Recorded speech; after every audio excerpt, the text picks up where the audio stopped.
సుప్రీంకోర్టులో అన్నది కదా, రిజర్వేషన్ల వర్గీకరణ తర్వాతనే స్థానిక ఎన్నికలు ఈ బీసీలను ఏబిసిడీలుగా వర్గీకరించాలి. ఇప్పుడు బీసీలకు ఇచ్చినటువంటి రిజర్వేషన్ ఏదైతే ఉందో దాన్ని ఏబిసిడీలుగా, అంటే BCA, BCB, BCD, BCC, BCD ఇవి ఉన్నాయి కదా, ఈ ఏబిసిడీల వర్గీకరణ ప్రకారమే రిజర్వేషన్ కల్పించాలి. అలా కల్పించిన తర్వాతనే ఎన్నికలు పెట్టాలని చెప్పేసి ఇంకొక పిటిషన్ ఇప్పుడు హైకోర్టు దాఖలైంది. అసలు ఆ 42% రిజర్వేషన్ ఉంటుందా పోతుందా అనేదే కొంత ఇప్పుడు ఊగిసలాడుతూ ఉంది. అది ఇప్పుడు ఆ 42% ఏబిసిడి వర్గీకరణ ప్రకారం చేయాలని చెప్పేసి ఇంకొక పిటిషన్ పడ్డది.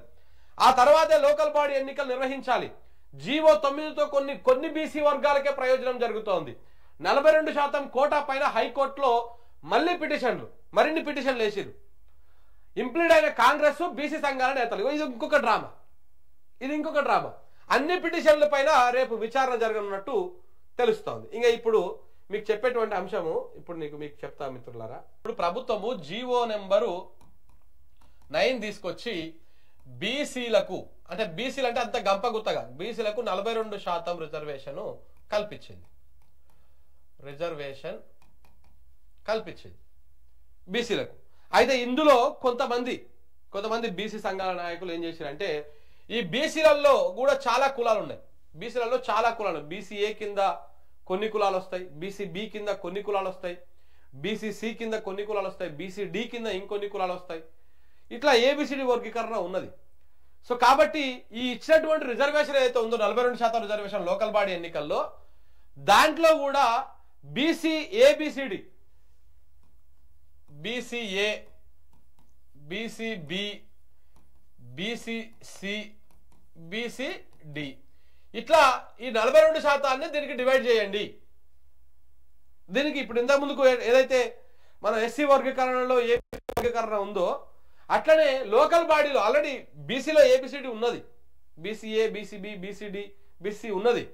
సో కాబట్టి ఈ బీసీ ఏలో ఈ 42%లో ఎంతమంది వస్తారు, ఈ బీసీబీలో ఈ 42%లో ఎంతమంది వస్తారు, బీసీసీలో ఎంత వస్తుంది, డీలో ఎంత వస్తుంది, ఇది తేల్చండి.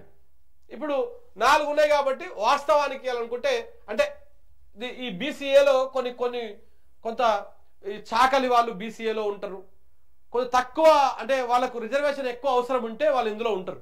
సో కాబట్టి అందులో ఇలాంటి వాళ్ళకు కొంత ఎక్కువ వస్తుంది రిజర్వేషన్. ఇప్పుడు ఏమైంది, అంత గంపగుత్త కింద ఒకటేసారి బీసీలకు 42% రిజర్వేషన్ వచ్చేసరికి ఇందులో కూడా కొన్ని కులాలకు మాత్రమే, బీసీలో ఉన్నటువంటి కొంతమంది మాత్రమే ఈ రిజర్వేషన్లు లబ్ధి పొందుతా ఉన్నారు. ఇప్పుడు ఎస్సీ వర్గీకరణలో కూడా అంతే.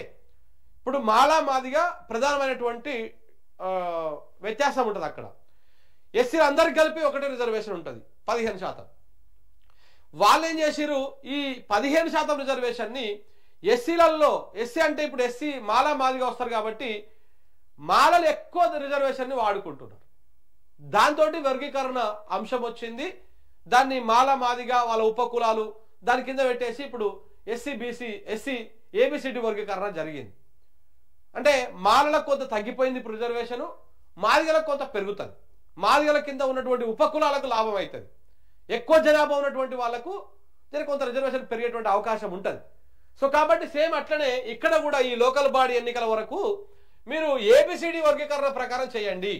ఇందులో ఏదో చాకలి వాళ్ళు ఉంటారు, వాళ్ళు రాజకీయంగా పెద్దగా ఎక్కువ ప్రాబల్యం చూపించారనుకో, వాళ్ళకి ఎక్కువ రిజర్వేషన్ ఇచ్చారనుకో, వాళ్ళకు రిజర్వేషన్ ఒక ప్రాంతంలో వస్తాయి. ఇప్పుడు బీసీ మహిళ, బీసీ జనరల్ ఇంతే రెండే ఉంటాయి. ఇప్పుడు అలా కాకుండా ఇప్పుడు సపోజ్ ఒక ఎక్స్ అనే ఊరు ఉన్నది, ఈ ఊర్లో ఇప్పుడు బీసీ జనరల్ వచ్చింది అనుకో, ఈ బీసీ జనరల్ అంటే ఇప్పుడు ఇక్కడ ఎవరైనా పోటీ చేయొచ్చు. మంగళైన పోటీ చేయొచ్చు, సాకలైన పోటీ చేయొచ్చు, గౌడ్లైన పోటీ చేయొచ్చు, ముదిరాజు పోటీ చేయొచ్చు, యాదవులు పోటీ చేయొచ్చు, మిగతా బీసీ ఎవరెవరున్నారో అందరు పోటీ చేయొచ్చు. అదే ఇక్కడ ఇదే ఎక్స్యూలో బీసీ ఏ ఇచ్చిననుకో, కేవలం బీసీ ఏలో ఉన్నటువంటి కులాలు మాత్రమే పోటీ చేయాలి. సో అప్పుడు ఏమవుతుంది, ఈ జనరల్లో పోటీ చేసినప్పుడేమో రాజకీయంగా చైతన్యం లేనటువంటి ఒక చాకలో లేకపోతే బీసీఏలో ఉన్నటువంటి ఈ కులాలు ఏవైతే ఉన్నాయో వాళ్ళు ఇక్కడ పోటీ చేయడానికి కొంత ఇబ్బంది అవుతుంది. వాళ్ళు ఆర్థికంగా ముందుకు పోలేరు, ఎట్టి పరిస్థితుల్లో కూడా ఇబ్బంది అవుతుంది. అదే ఇక్కడ కన్ఫర్మ్ గా బీసీఏనే రిజర్వేషన్ వచ్చిందనుకో, అప్పుడు ఏమవుతుంది, తప్పకుండా ఆ కులాలు, ఆ బీసీఏలో ఉన్నటువంటి కులాలు మాత్రమే పోటీ చేయాలి. అప్పుడు ఏమైతుంది, అన్ని పార్టీలు ఉన్నటువంటి అన్ని పార్టీలు కూడా వీళ్ళకే ఇవ్వాలి టికెట్లు. అప్పుడు ఆ కులాలకు రాజకీయంగా ప్రాతినిధ్యం వహించేటువంటి అవకాశం కనపడుతుంది.